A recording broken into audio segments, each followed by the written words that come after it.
So thank you, everyone, and thanks in particularly Vince for joining this this evening, morning, depending on where you are in the world, discussion of this fantastic book, The Sovereign Trickster.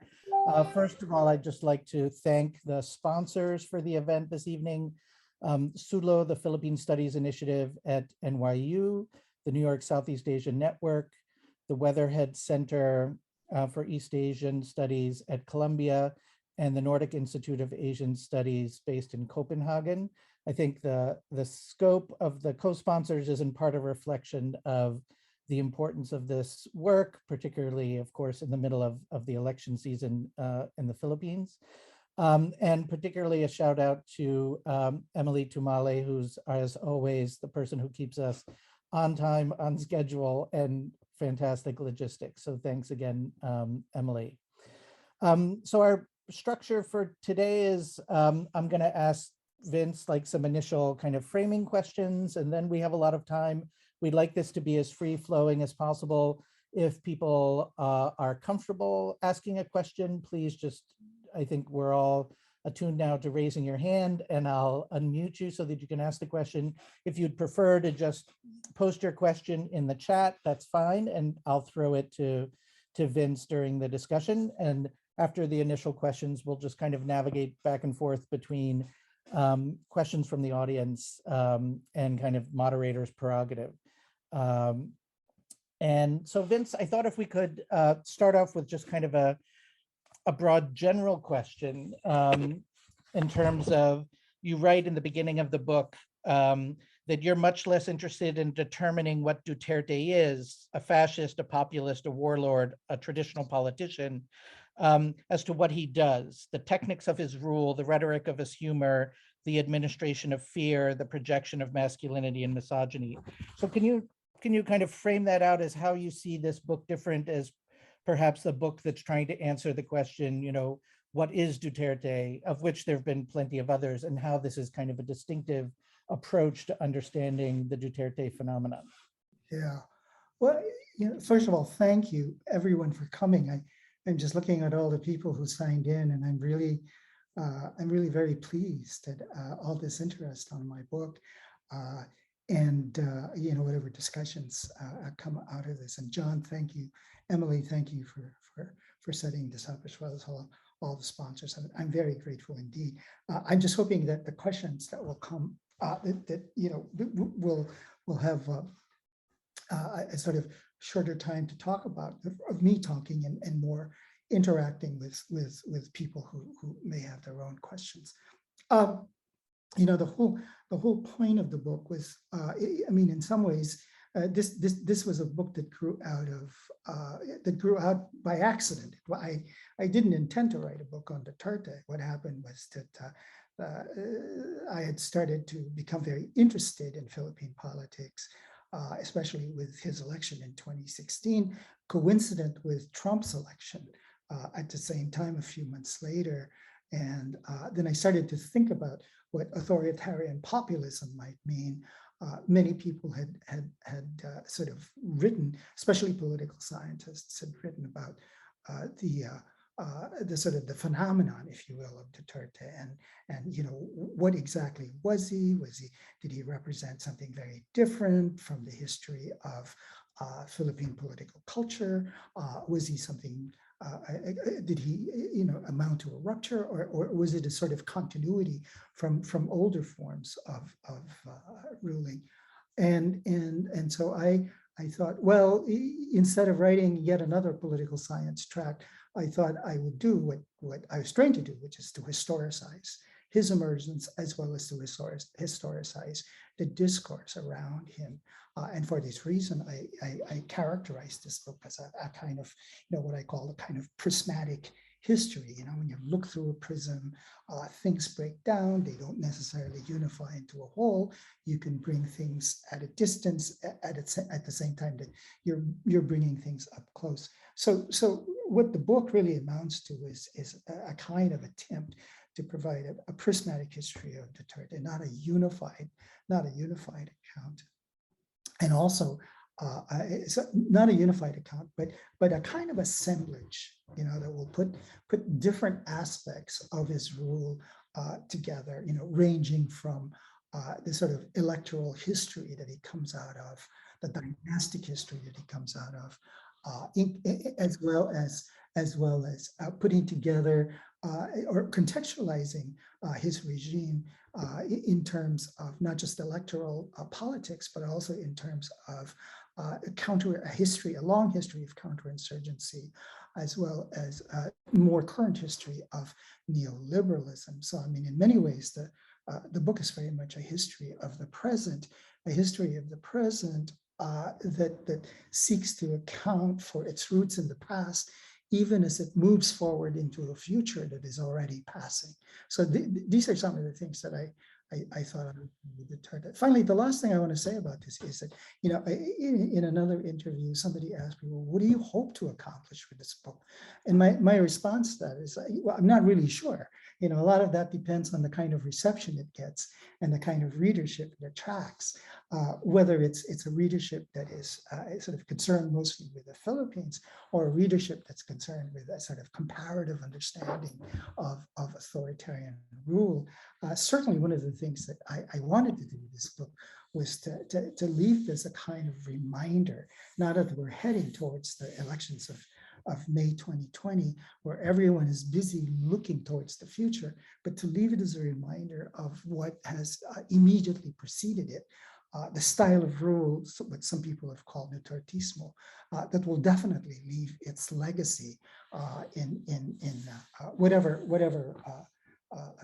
the elections will bring forth. And at this point, it looks like it will be someone like Bongbong Marcos, the way I'm keeping my fingers crossed that that's not what happens, right? So to serve as a reminder of what's happened in the past, and to serve as a kind of historical accounting that will hopefully provide the basis, or at least some of it, for a kind of future reckoning of the kinds of crimes and the kinds of violence that has occurred during Duterte's rule. So, yeah. That's fantastic. Thank you so much for putting that in context. I mean, as you note, and you do throughout the book, you look at various dimensions of basically, Duterte's politics of rule or strategy of ruling. And one of the things you do is kind of, I think, challenge what might be considered kind of the conventional category of the charismatic leader, which often is used to describe kind of authoritarian populists and so forth. And one of the many dimensions that you discuss that I find particularly interesting is his particular strategic use of humor. And I know you yourself have written about the subversive role of humor in, say, Rizal and in the post-83 period as kind of part of the anti-Marcos dictatorship. And here you talk about kind of humor as a counter-subversive kind of practice. And so I'm wondering if you could talk about that, since that's often, I mean, it's often lumped together, kind of the mix of humor and obscenity and so forth. But if you could talk about that as a particular kind of modality of Dutertismo. Yeah, I mean, it's implicit in the title of the book, where I call him a trickster, kind of a trickster figure. And one of the characteristics of a trickster is, as many ethnographies of Southeast Asia have shown, is that the trickster precisely uses humor for both subversive as well as counter-subversive purposes. I mean, in the case of Duterte, it's very clear that his use of humor very much rooted in local practices of sort of status assertion, as well as attempts at undercutting existing modalities of power. The use of humor, or what I call tricksterism, is for Duterte a way of sort of undercutting criticisms of his pretensions of masculinity, undercutting as well as projecting his claims of masculine power and so forth. So humor becomes a really important weapon, if you will, for elevating his rule and for focusing on his manhood, both literally as well as figuratively. You know, what I call his phallic power is essential for projecting his political power, right? And we can see this in such things as the rape jokes, in sort of the castration jokes, which are all of a piece.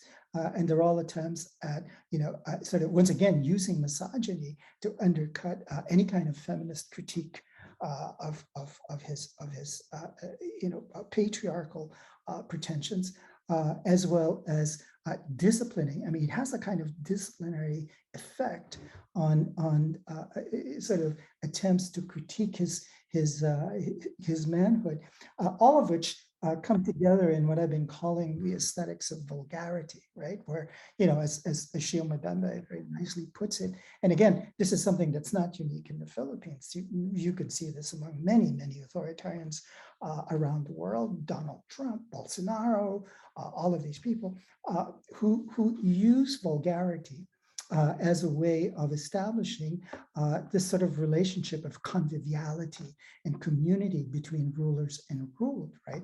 At the same time, vulgarity is also a way of asserting a certain kind of phallic superiority, and therefore instilling a kind of fear. As I underlined, usually in this context, it is Duterte who makes the jokes, but nobody ever jokes with Duterte. It's not a reciprocal relationship. It's not a democratic relationship. It's always a relationship of establishing a kind of hierarchy between rulers and ruled. At the same time, I also want to emphasize that in the case of Duterte, the specificity of Duterte's humor, I speculate, may be rooted in his history of having been abused as a teenager, having suffered through the sexual predations of, in this case, of a Jesuit American priest, and so his attempt to recount that terror, that trauma that he experienced, in a way informs his dark humor, his sexual humor, and it is a kind of storytelling that I think many of his audiences probably identify with, because who knows how many of them have probably suffered through the same kind of trauma with clergy. So the humor then serves multiple purposes, right? It undercuts any attempt to criticize him by showing his ability to be able to, as it were, undercut himself, right? It establishes this vulgar or this convivial relationship, to this aesthetics of vulgarity, that uses humor as a means of administering fear, which always lies at the bottom of Duterte's power. And finally, it is a way of working through, the primal scene, as it were, of Duterte's consciousness, of Duterte's being, insofar as he's never, I would think, as in all traumatic instance, he's never probably been able to recover from his experience of having been brutalized and sexually assaulted by this parish priest, right? So for him, humor serves many different purposes. Yeah. I guess I'm curious just to follow up on this particular pathway, because I do think it is one of the more notable kind of strategies. And as you discuss in the book, he uses humor to both kind of puncture the hypocrisy of elites and, conventionally powerful institutions like the Catholic Church and so forth. And so in that sense, it is a subversive practice, kind of populist in nature. And then he's also has this other, humor, which is self-deprecating, misogynistic, whatever, that seems to be incredibly popular and like build connections with kind of subordinate groups and lower middle classes in the Philippines. And so I'm curious how you think about that as this particular type of performance. Certainly, entertainers and actors are not new nor unusual to the Philippine political scene, but this particular approach, I'm just curious, do you see it as this is a kind of new invention that he kind of developed and polished in Davao as mayor and then brought to the national stage, or how do you kind of think about that? Well, I think it's not as uncommon as you would think. I think this kind of tricksterism, if you want to call it that, or this sort of humor, is something that one sees in sort of more local settings. And what Duterte has done is he's elevated it to a national level and made it very public, which usually remains around small circles of friends, usually male, has now become opened up into the public. And I think this is one of the reasons why it's produced a certain kind of scandalous response. People who were not privy to this kind of sort of socializing have become scandalized. But in fact, it's precisely the stimulation of that scandal that Duterte wanted, because it's precisely how he, it's a shock and awe approach, if you will, to national politics that Duterte has excelled in.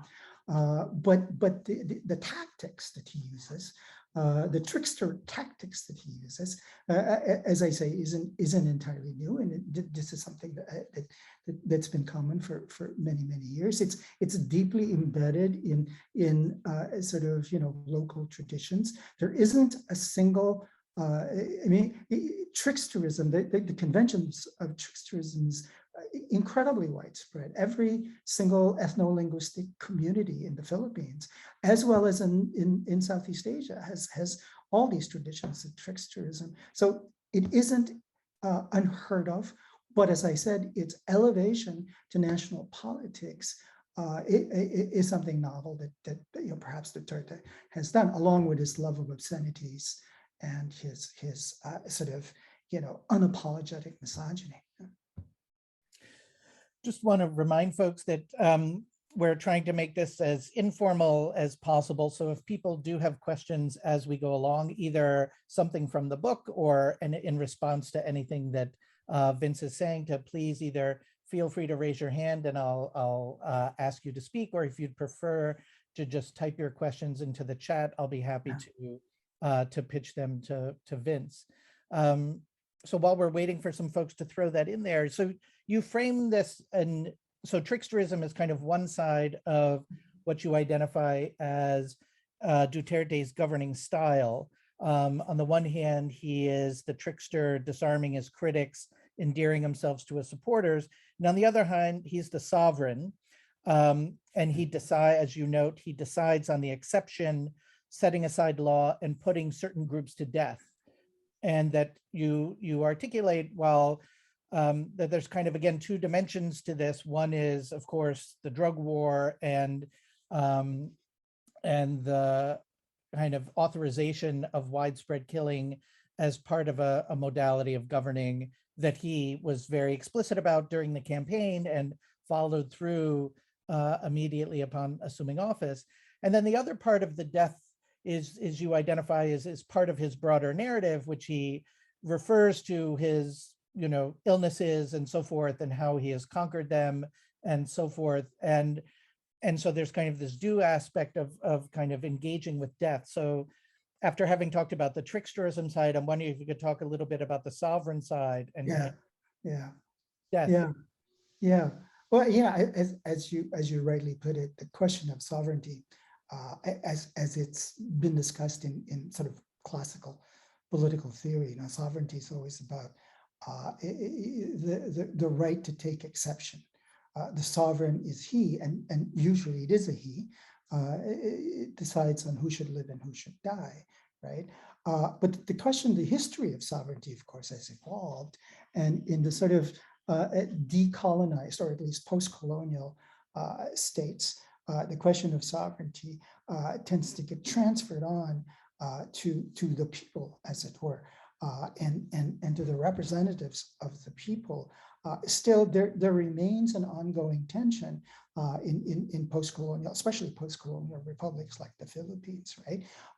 Over who is the rightful sovereign, right? Is it the executive? Is it the legislative? And what role do the people have insofar as they participate by way of elections in deciding precisely on the exception, on deciding who should live and who should die, right? And in the case of Duterte and the rise of his authoritarian style of rule, dating back from further back, as I argue, Duterte was not the only authoritarian, of course. I mean, authoritarianism has always been the rule rather than the exception in the Philippines, beginning with the Spanish king, the American governor general, the authoritarians that have been in place, José Villarreal during the Japanese occupation, post-war colonial Filipinos, Manuel Quezon, of course, very much an authoritarian, and all the way to people like, Marcos, and then to a certain extent, Cory, you could argue, was a little bit of an authoritarian, although of course much more modified. Same thing with same thing with Ramos, and then you get to people like Arab, and then GMA, and so forth, and then of course Duterte. And maybe the exception to this would be someone like Pinoy Aquino III, who again tried to pull back from this authoritarian rule, only to leave a great deal of dissatisfaction among people who, and again, there is this desire for a kind of authoritarian rule that we could talk about a little later, emphasizing the fact that every time the Philippine president sought to pull back this authoritarian style, people would become dissatisfied, and we want some kind of authoritarianism to come back again. So in the case of Duterte, I think that the question of sovereignty relates directly to the question of authoritarianism. But at the same time, his attempt to establish, and again, this is, I think, true for all authoritarian leaders, his attempt to establish authoritarian rule, his attempt to assert sovereignty, right, over other sovereign claims by different, elements of Philippine society. This attempt comes in conjunction with something that's characteristic of all modern states, which is what I've called in the book biopolitics, right? All modern states require a certain kind of biopolitical governance, a style of governance called the biopolitics, in order to claim legitimacy. And of course, biopolitics, I mean, this is a term that Michel Foucault made very, very popular, and it's now very commonplace. Many people know what this means, but just for the sake of definition, biopolitics is a style of governance that's designed to, as it were, make life more than life. It's an attempt on the part of the state, usually what we think of as the developmentalist state, to establish institutions and modes of governing that will assure not just the survival of its citizens, but the improvement of citizens' lives, right? Its aim is towards progress. And this is on the assumption that the biopolitical state is a state that will progress into infinity, very different, for example, from medieval states. And medieval states were ruled as a way of preparing its citizens for salvation in another world, right? Whereas the modern state is an attempt to open up temporality of the state, to see the state as something progressing into infinity, and therefore to see the responsibility of the state as ensuring that life becomes more than life. So you have social social welfare, you have public health, everything from sanitation to public education to public security. I mean, all of these things are attempts to make life, as Foucault says, more than life, and they're all undergirded by disciplinary technologies that are meant to precisely, secure individuals into these biopolitical programs to make sure that citizens are covered, as it were, and are collaborating with these biopolitical programs, right? At the same time, as I indicate in my book, the biopolitical then brings up the question of, well, how does the sovereign, in this case, the authoritarian sovereign, if the biopolitical is about life, making life more than life, what place does death have, right? in the question in the context of the biopolitical. How can the state put to death people if their job is precisely to ensure their life? The sovereign then comes in, and this is where the question of the necropolitical comes in, because the other side of the biopolitical is the necropolitical. And the necropolitical is where questions of sovereignty are reasserted. That is to say, the question of who shall live and who shall die, right? And the sovereign, especially in the case of Duterte, administers the biopolitical in light of the necropolitical by deciding precisely those who do not deserve these programs, who are not covered by these attempts at making life more than life, right? Who are destined not for progress or improvement, but in fact are destined for dejection, for abjection, for exclusion, for imprisonment, for incarceration, and of course for death, right? Whether it's death by way of neglect or death by way of extrajudicial killings, right? And who are these people? Well, they're seen as precisely the social enemies. They are the criminals, they are subversives, they are the insurgents, right?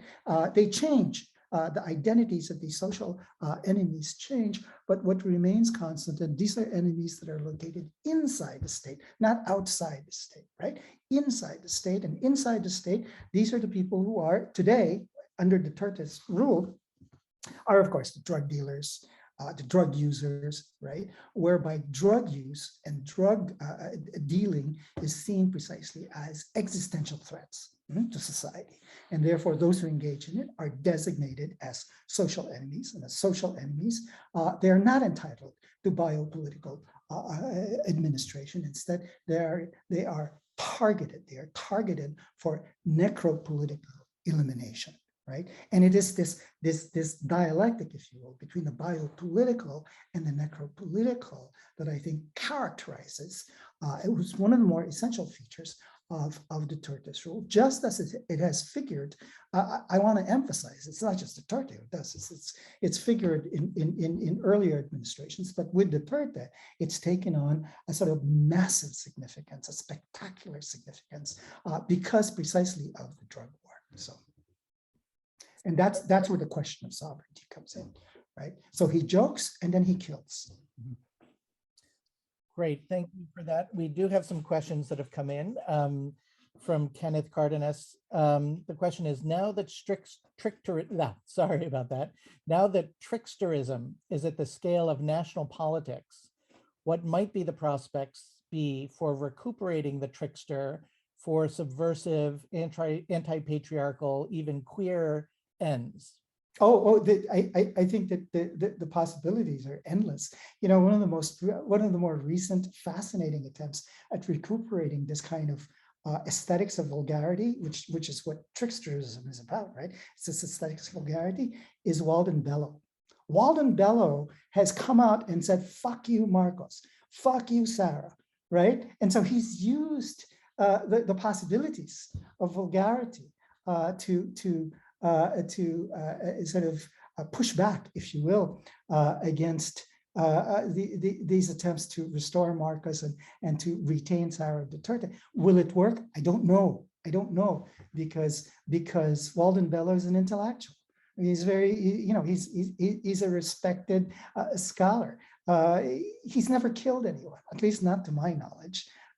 And so whether or not he can back up this kind of appropriation of Tricksterism is something that we will see. But there is something about the Tricksterism. Remember, this is my point. There is something dark about the Tricksterism of Duterte, because it's always accompanied not just with the willingness to kill, but with the joy of killing. He takes great delight, great sort of happiness in sort of not just the stories of misogyny and castration, but the murderous sort of acts that accompany them. So this is very important, right? So as I said, he will joke with you and then he will kill you. Can anybody else do that? I don't know. Very difficult. Great. So another question from our audience, from Eric White. What, if any, are the novel features of the trickster, of misogyny, of profanity, that are elements of Duterte's crafting in his performance of authoritarianism on the national stage? And second, do you think any of these elements will become enduring techniques in the performative repertoires of politicians who come after him? No, again, to answer the second question, I'm not sure. I'm not sure if anybody else can pull off the kind of the particular kind of tricksterism that Duterte is. I think people try. Harry Roque has tried to do it. Which always creates embarrassment. And many other sort of his allies have tried to do it, but I'm not sure if it will be possible. Although, as I said, elements of it will always, I think, exist in the ether. The first question, what was the first question again? What were the, I'm Sure. sorry. What's kind of novel? Like What's kind of novel? Yeah. The only thing I can think of is the fact that, as I said, his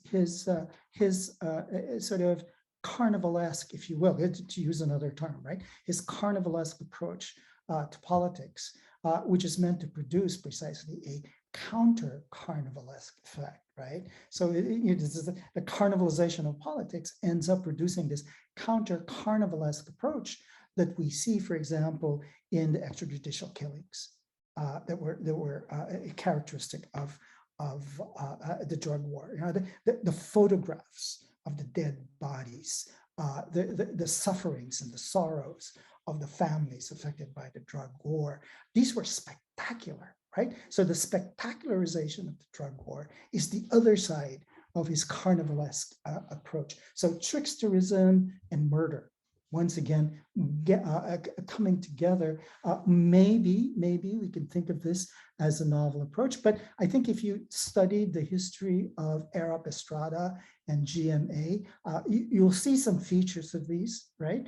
Not as pronounced, not as spectacular, but certainly, and certainly pre-social media in a way. I think social media has played a great role in spectacularizing the trickster and counter trickster approaches of Duterte that make it seem unique, but actually has existed, styles of which has existed in various forms in earlier administrations. Yeah. So. I mean, one of the things that you point out in the book is particularly in contrast to the Marcos era, where Marcos was, certainly not shy about engaging in extrajudicial executions, but he was also fond of imprisoning and incarcerating political opponents and other at a relatively large scale. And that one of the things you note is Duterte is, as a ruling strategy, outside of, say, kind of elite critics or dissidents like Leila de Lima, he's not really incarcerated many of his opponents. Like if you're an opponent that's deserving of attention, the primary thing is execution rather than incarceration.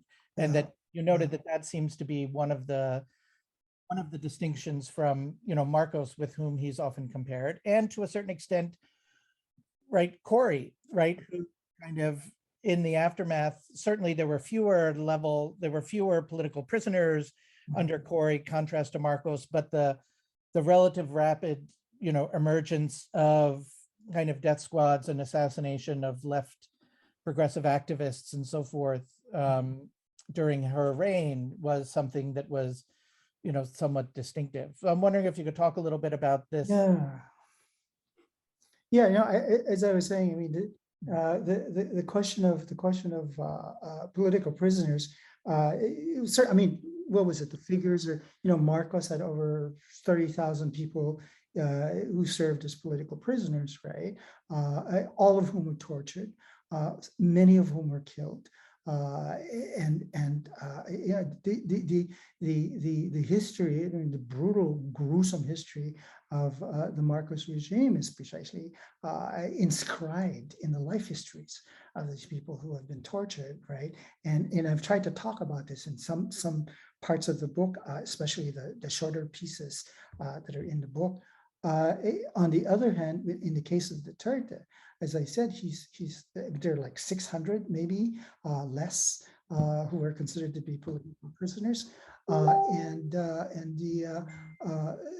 as you rightly point out, I mean, Duterte's preferred approach to political dissidents is to simply assassinate them, to simply kill them, right? And there's a particular pattern. There's red tagging. There's the use of vigilantes to kill, or police to kill them. And every day you hear these stories of people being assassinated and killed, right? So, the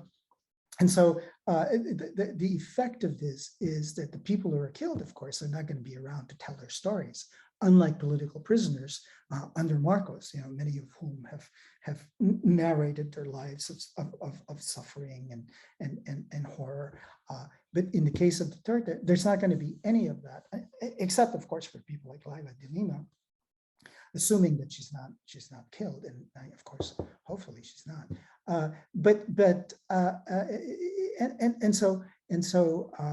The style of repression between the two certainly have differed, it's worth thinking about what will happen in the wake of Duterte in terms of political dissidents, right? Because there, I mean, alongside the absence of many political, alongside the absence of political prisoners, or the relative paucity, the relative shortage of political prisoners under Duterte, it's also, and the use of extrajudicial killings, it's also very interesting what happened to political dissidents, to political protest under Duterte. With Marcos, it was very well organized, quite massive, quite regular, which of course had Marcos worried. Under Duterte, it's much less so. In part, it's because of the nature of political opposition. As I tried to, talk about in the last concluding chapter of the book, the chapter of the book sort of tries to get at, it's much my attempt to try to explain why opposition to Duterte has been so weak, relatively weak, even as, for example, the candidacy of Leni Robredo seems to be growing, seems to be thriving. Nonetheless, still very much sort of weak in comparison to Sara and Bongbong campaign. Nonetheless, there's a lot of hopefulness and so forth. But again, the style of political opposition has dramatically changed for a lot of reasons. The nature of left opposition under Marcos, very much dominated by the Communist Party of the Philippines and its allied organizations around the NDF, the National Democratic Front. That seems to have weakened considerably today, in part because of the Communist Party's history of trying to ally with those in power and then failing to do so. Calling for ceasefire and then failing to do so. All of these, I mean, the sort of, if you will, the weakening of the Communist Party has been one of the reasons for this. The sort of disruption of NGOs. Again, the way in which NGOs no longer play such a prominent role in sort of political opposition, the tendency to sort of reduce a lot of political analysis to punditry, or the need to, I should say, the need to sort of, negotiate, and I find myself guilty of that, the need to move between analysis and punditry. It creates a certain kind of, if you will, intellectual ambiguity, intellectual uncertainty. And of course, the role of social media. I mean, we haven't really talked about social media yet, and the way political opposition has been undercut by the massive mobilization of trolls. Cambridge Analytica plays a really important role in this. YouTube and all of this social media that undercut attempts at organizing a sort of more robust political opposition towards Duterte. So those are some of the things that I think are worth considering. Yeah. So I want to pick up on the political opposition, and also in your last chapter, you kind of have the last chapter, and then you have the postscript where you Yeah, kind of yeah, point to, like, at least one particular plausible alternative narrative. And I guess, I mean, on the Communist Party, in addition to its own kind of secular decline, it actually had a de facto alliance with in the first couple of years of Duterte exactly. rule, and so and that was a particular challenge. But I want to, in that vein, with all the things that you mentioned, the Philippines was also, in response to the Marcos era, had developed a very robust discourse around human rights, right? That Yeah, yeah, human rights advocates were, key in the anti-Marcos struggle, and kind of the whole range of mobilizing, human rights was a framework that kind of cut across some of the other ideological divides in the left, in the anti-Marcos struggle, and that you highlight, in part with this particular approach, that Duterte is clearly very critical of kind of external critiques of his human rights record, but he's also seems to have been, very successful at defanging kind of, or perhaps highlighting the limits of rights culture in the Philippines, that mass killings of people who are not really people, and so they really aren't, in that aspect of biopolitics, like, are not deserving of rights because they're subhuman. right. It seems to have highlighted the fragility of what, at least impressionistically in the 90s and the early 2000s, was a relatively robust human rights movement, particularly if you compared it to the Philippines' neighbors in the region. And so I'm just curious your thought of that. That seemed to be one of the successes of the anti-Marcos period, was really planting a flag in the ground around human rights. And that seems to have had a foundation of sand when confronted with Duterte. Yeah, Duterte is always very fond of saying, what is it? I don't care about human rights, I care about human lives, right? And this idea of sort of dissociating rights with lives is something that's I don't know how effective it's been, but it certainly allowed him to do an end run around criticisms about his human rights record, right? And of course, the question of lives means also the question of death. When he talks about life, I mean, it's obviously about death. And as I emphasize in the book, I mean, one of the characteristics of Duterte's rule is the way in which he has used death to administer life, right?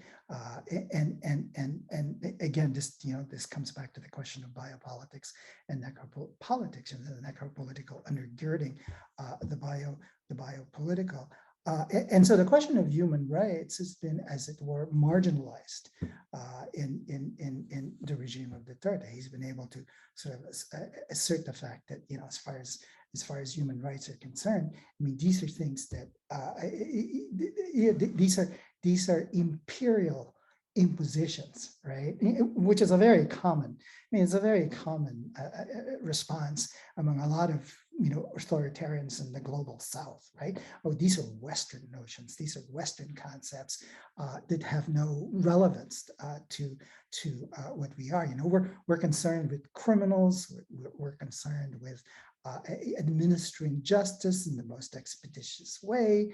Human rights gets in the way of that, and so forth and so on. And so one of the things that Duterte has done, of course, is he's tried, and not just Duterte, but with the help of his supporters, especially in Congress, has been to marginalize any attempts at sort of investigations of human rights violations, the way he's consistently defunded or underfunded the Human Rights Commission under Chito Gascon, and with Chito's death, there's a new person serving, and I don't know what she's like, but this attempt to sort of again, not just underfund to the point of almost abolishing the Human Rights Commission, also sort of his ongoing sort of fight with or argument with Calamar, the UN.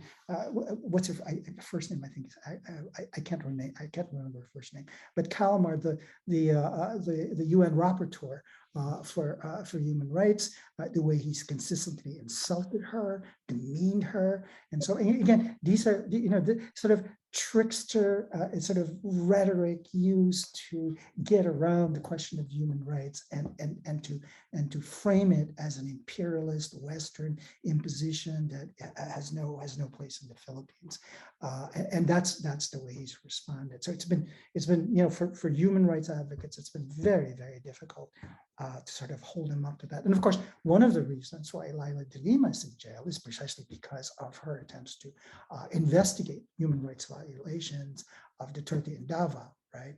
So once again, you have the tricksterism, the carnivalesque response to human rights criticisms coming from abroad, and backed by the very real attempt at imprisonment, at punishment, at death, right? So human rights lawyers being assassinated and killed, laughter. That's why the subtitle of the book is Death and Laughter, right? Every time you have laughter, you can expect death close by. So we have another question.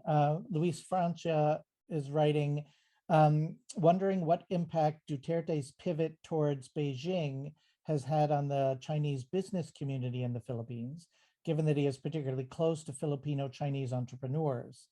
And on the other hand, might there be a contradiction between his accommodation of Chinese interests and his kind of macho stance, given the lingering historical distrust of the Chinese by the common Tao, the non-Chinese Filipinos?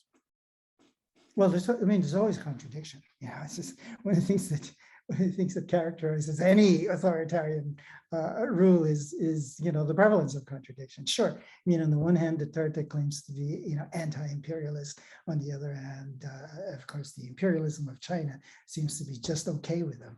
And we see this in his sort of very public support of China, especially around the issue of the West Philippine Sea, where he's basically again sort of marginalized and trivialized attempts at asserting Philippine sovereignty in the area used to be called the South China Sea, now renamed as the West Philippine Sea by Filipinos, right? So that's one thing. With regard to local Chinese businessmen, I'm not so sure. The thing is that it's a very heterogeneous group. You don't have, the Chinese business enterprises and Chinese businessmen in the Philippines are not a homogeneous group, right? Some of them probably have been doing, and my impression is that what they do is what they've always done, which is to try and remain as apolitical as possible, right? To try and not offend the powers that be, to try and cultivate whatever opportunities they can find in respective regimes. So if they find an opportunity in Duterte's sort of willingness to deal with the Chinese, they will of course explore and exploit that, right? If they find that it works against their interests, they will find a way to go around that, right? So I think that the response to that is, and it's very difficult to say, well, this is how all the Chinese businessmen are going to react to Duterte. I think the reactions will be varied, right? Will be largely, as I said, largely apolitical and more business oriented. And this is the way. My impression is that this is a predominant way in which Chinese businesses, like all other businesses, I want to emphasize, it's not just Chinese businesses. It's Spanish mestizo businesses. It's all business entrepreneurs, all the oligarchs. The history of oligarchy is the history of basically siding with whoever is in power and trying to take advantage of whatever opportunities they can find.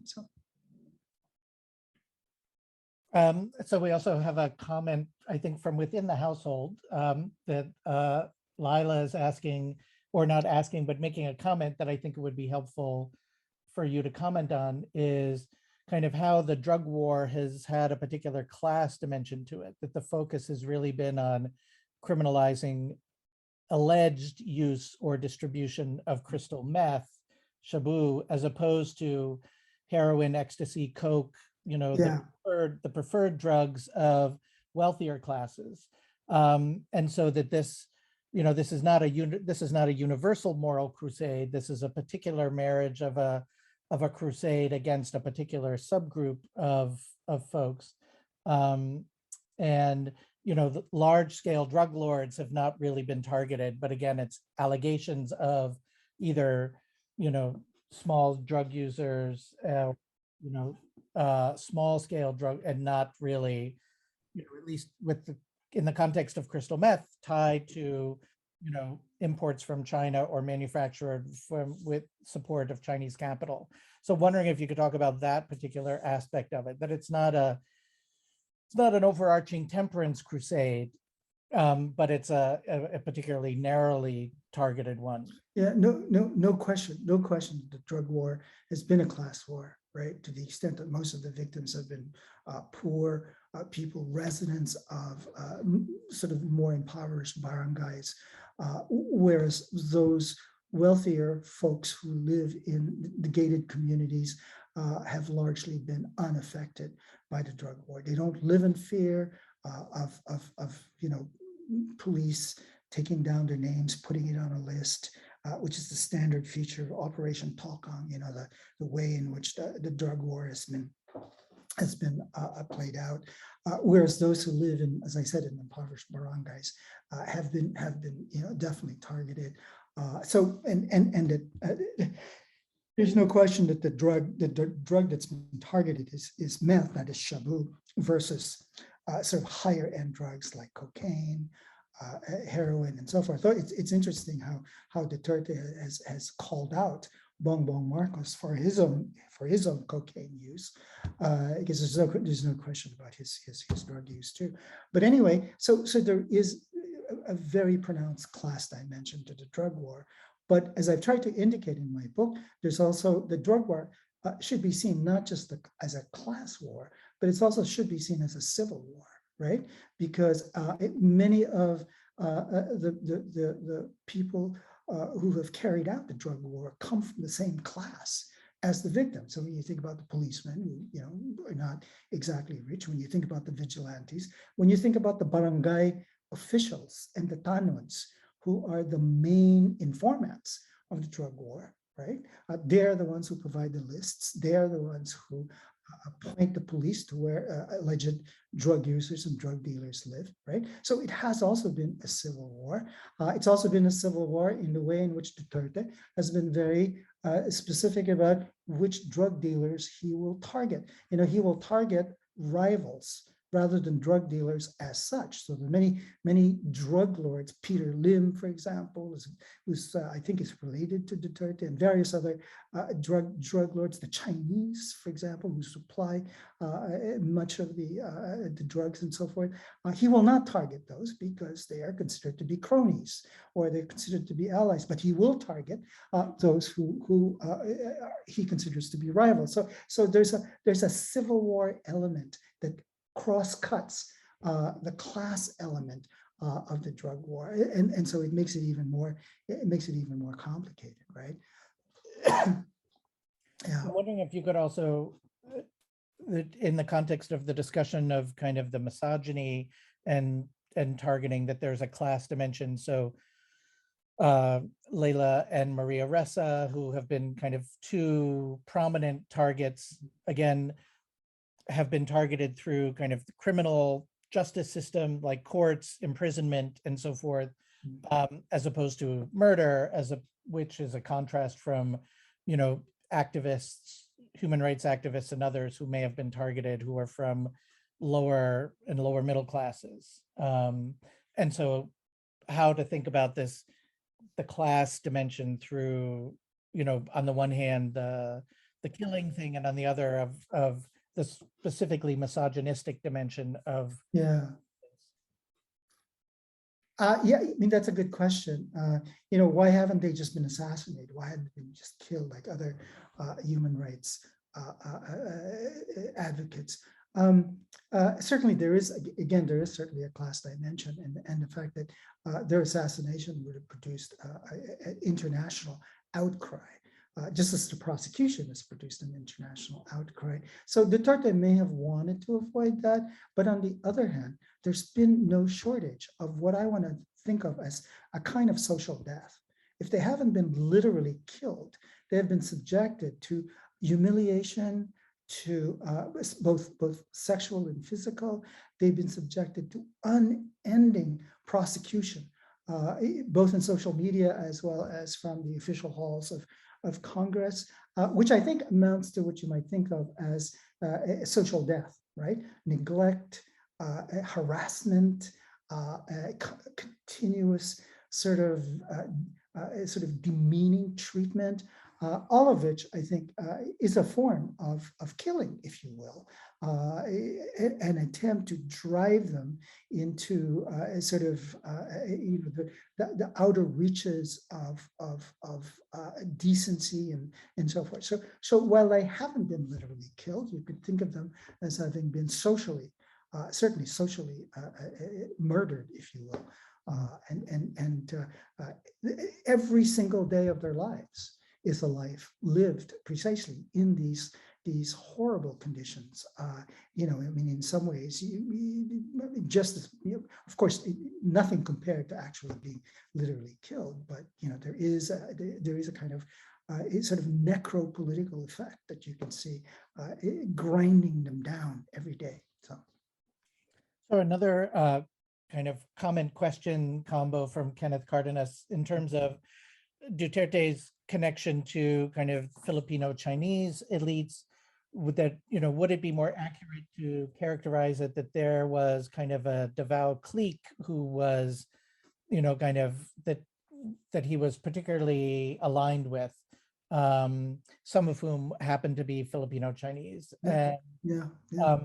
And secondly, drawing from the work of Alvin Kamba and others, was the pivot to China kind of how much of it was substantive and how much was a rhetorical kind of symbolic, poke a finger in the eye of the United States and others and kind of carve out this space. So wondering if you could, a trickster-ish approach to kind of foreign policy, because he was clearly happy to accept US support in the context of the Marawi siege and so on and so forth when push came to shove. So how much of if this shift was more rhetorical performance versus a substantive shift?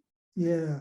Well, first of all, his connections with the Davao Chinese, I mean, you can just look at his court jester, Bongo, right? Who is always by his real wife, as it were, is Bongo, right? And many other, Dennis Uy, and several other Davao Chinese who are now very prominent cronies of Duterte. So there's no question that Davao Chinese is certainly very useful and very helpful for Duterte. As I said, this kind of cronyism was certainly something that he benefited from.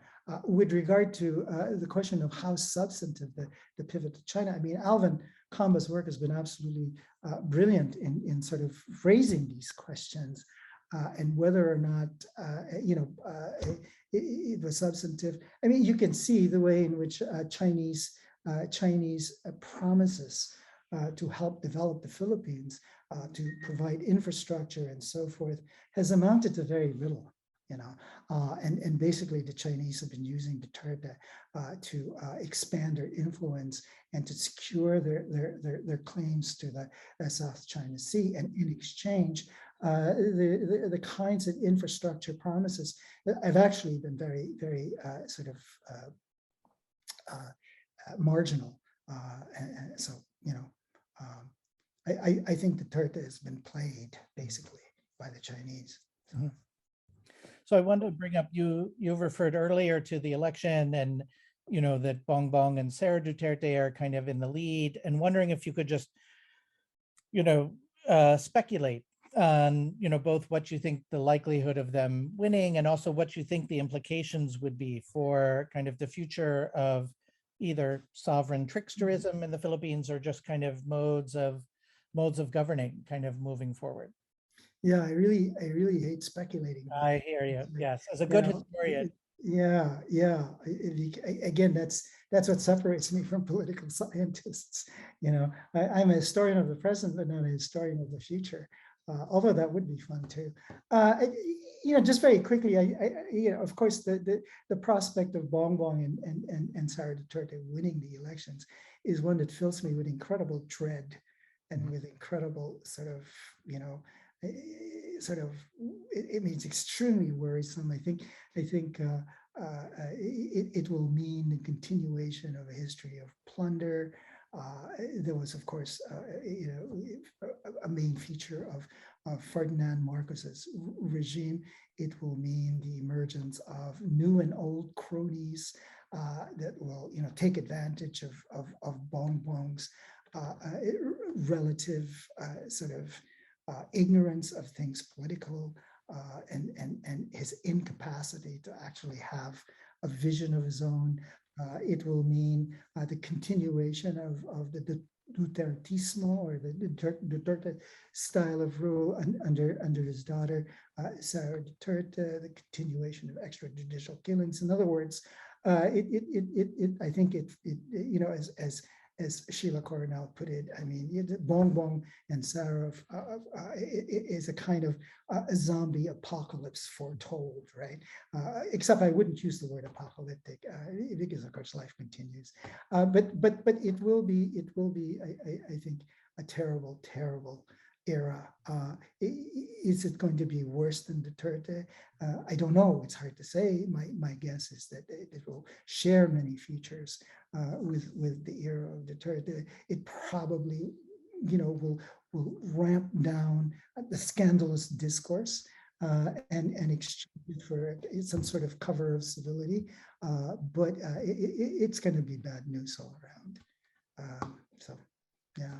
So, not seeing any questions from the audience, maybe just one last question to bring it back to the book, which is, if you were going to, boil down the takeaways of the book that people could put on something slightly larger than a bumper sticker, what would you want them to walk away from the book that you feel would be particularly important for them to take away as a message?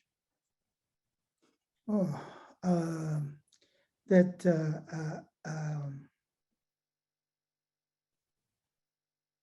yeah, it's hard to say. It's hard to say because as I said, the book, as I said, it's a prismatic history of Duterte, and so it's not. There's no one unified thing. Is he good? Is he bad? Is he horrible? Is he authoritarian? Is he, I mean, it's all of these, but sort of articulated and formulated in different ways.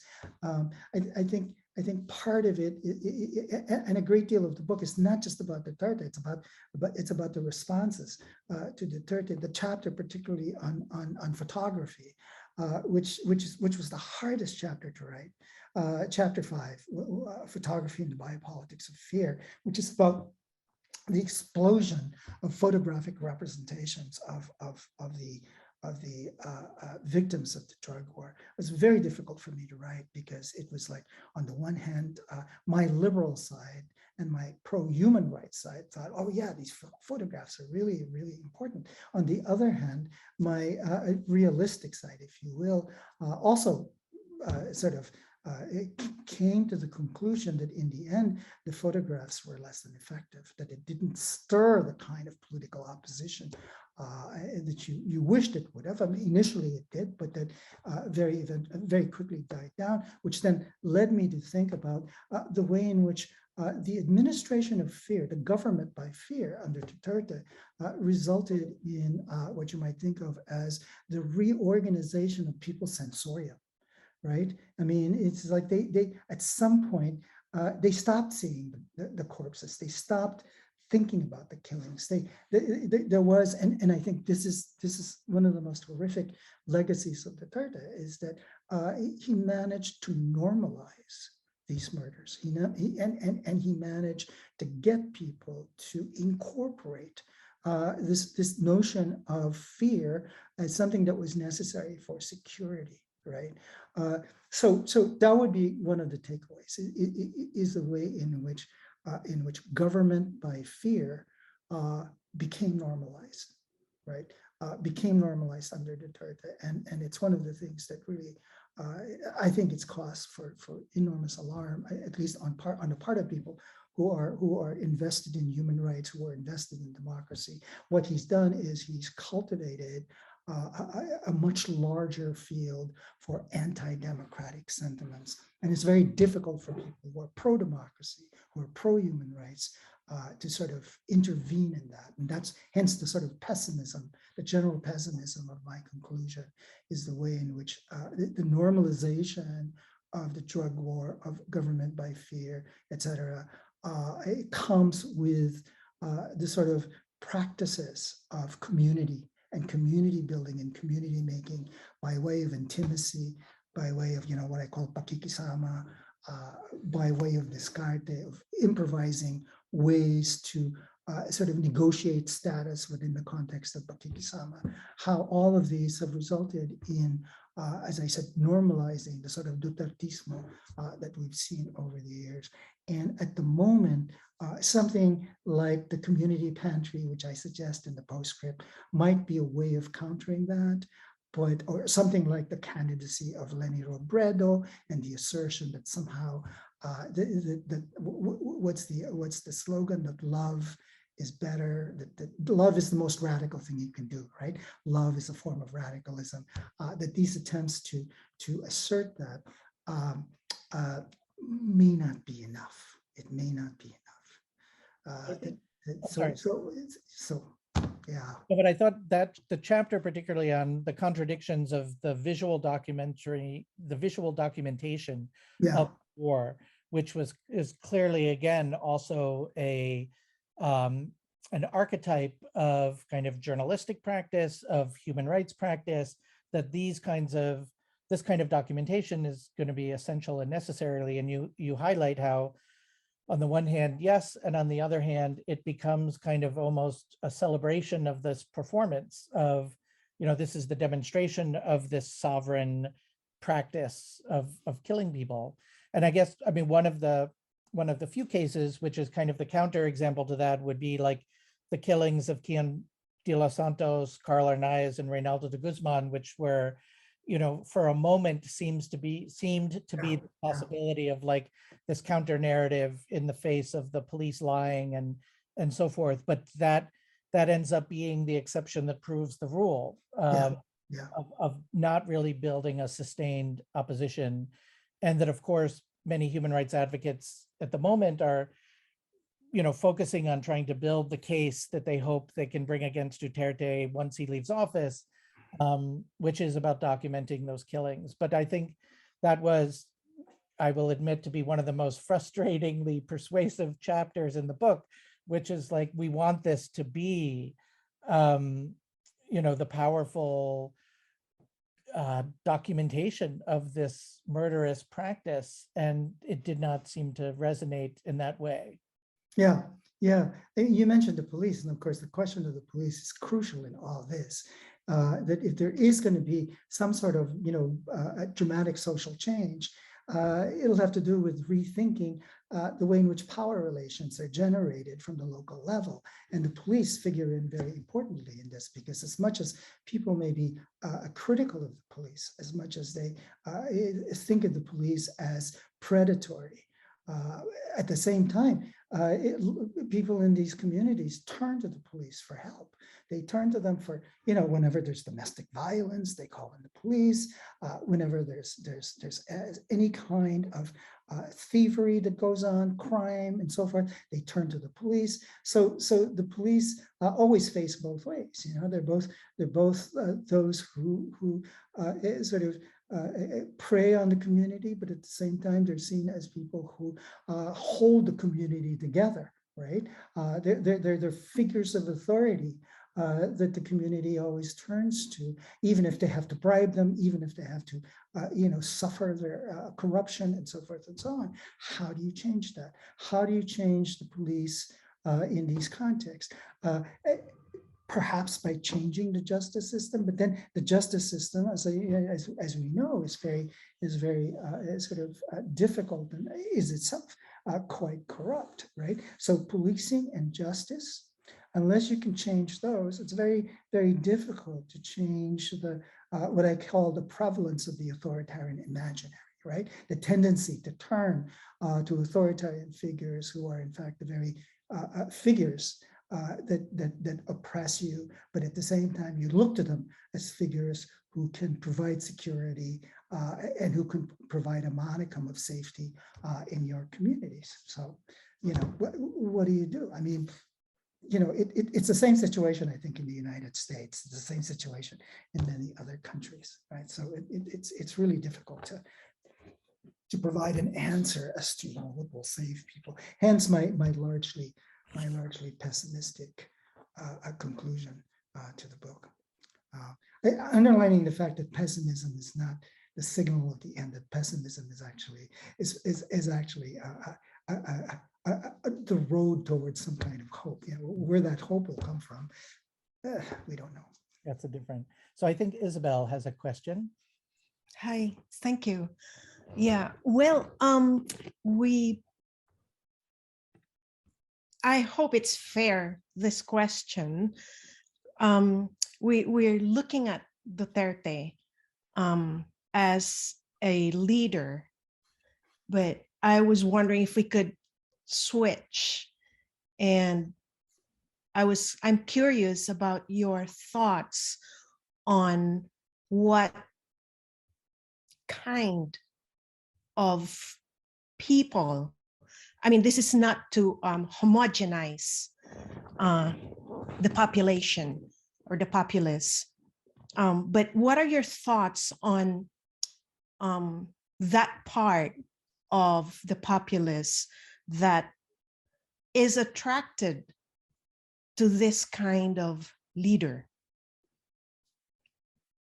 Yeah, you mean the Duterte supporters, the DDS, right? Yeah, exactly. Yeah. Yeah, there's a very let me begin by saying that there's a very interesting bumper sticker that I saw once in Manila that I actually use as an epigraph in chapter 4, which is Duterte, may bayag sa utak, may utak sa bayag, right? He's somebody who has his brains has balls and his balls has brains, right? So I mean, of course, this is a very hyper masculinized sort of description of Duterte's power. But there is this, you know, again, this notion that with Duterte, he governs by strength, by fear, but at least you know where the fear is coming from.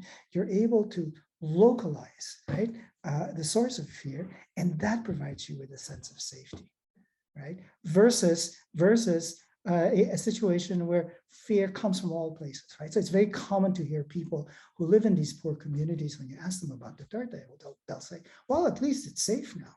At least the purse snatchers and the drug dealers, you know, they don't bother us anymore. I can come home at 10 o'clock from work.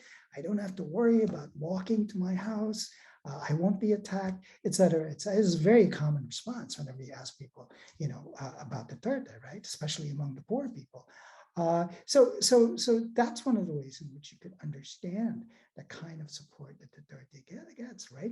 That people feel secure, people feel safe, even if, or precisely because they fear him, they feel safe with him because they know where the fear is coming from, right?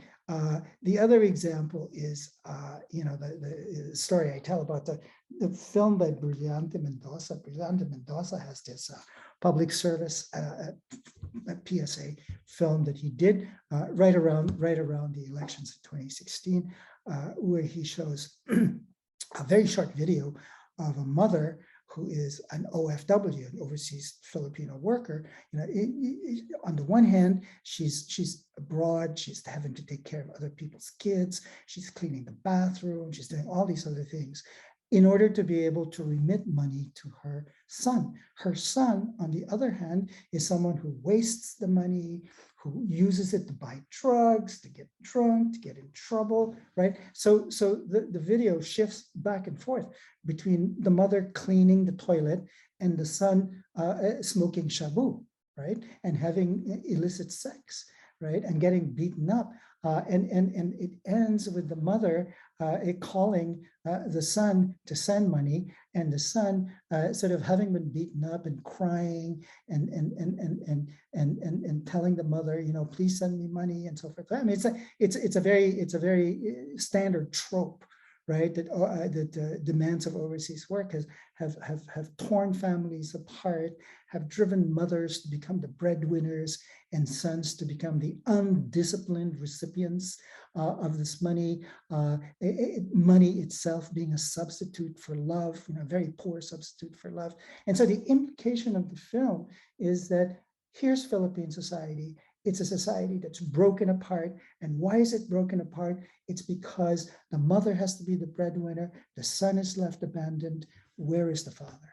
The father is missing. And Duterte, the assumption of the film, Duterte, by dealing with drugs and by promising to return overseas contract workers, will be the patriarchal figure that will save the country by saving the family. So here you see where authoritarianism is linked to the revival of a certain kind of benevolent patriarchy, right? And people look to that and they feel enormous amounts of comfort in this kind of benevolent patriarchy, because there's never been an alternative to it in Philippine society, right? So patriarchy, authoritarian patriarchy continues to be a huge selling point, I think, in Philippine politics. And it's part of this authoritarian imaginary that I've been talking about. And just a comment that was coming in from the chat, that part of this appeal may have to do something with kind of the certainty, like the certain response in the face of an uncertain world, that this kind of apparent clarity and certainty in the face of uncertainty can be very attractive in moments of rapid change or disruption or insecurity. And that was just one of the comments in the chat. Yeah. Although the certainty is always undergirded by a playfulness, once again, the trickster aspect to it, right? So, yeah. So, Vince, this has been absolutely spectacular. Thank you so much for taking the time on a Monday evening to do this. I want to thank again our sponsors, SULO, the Philippine Studies Initiative at NYU, the New York Southeast Asian Network, the Center for East Asian Studies at Columbia, and the Nordic Institute for Asian Studies. The book's available from Duke University Press. We encourage everyone to go out and look for it. If you had any friends who weren't able to make Vince's talk this evening, this will be posted on the SULO YouTube site, and so you can direct people to that. Thanks again to Emily for keeping us all together, and to my co-steering committee coordinator, Luis Francia, for helping pull this event together. Thank all of you for attending and for great questions and comments. Yeah, and I just want to thank people who stuck around. I mean, there are a lot of people who came in for about 5 minutes and then left. So thank you very much for everyone who stayed. And again, you know, I have to confess, I have very mixed feelings about the book, because it raises a lot of questions, but it's very few answers to those questions, and it comes up with conclusions that are far less satisfactory and hopeful than I would want it to be. But you know, if it intrigues you, if it interests you, I'd be very happy if that was the response. So thank you again to John, to Emily, to all the sponsors, and to everyone who stuck around to the bitter end. Thank you. Thanks very much. Have a great evening, everyone.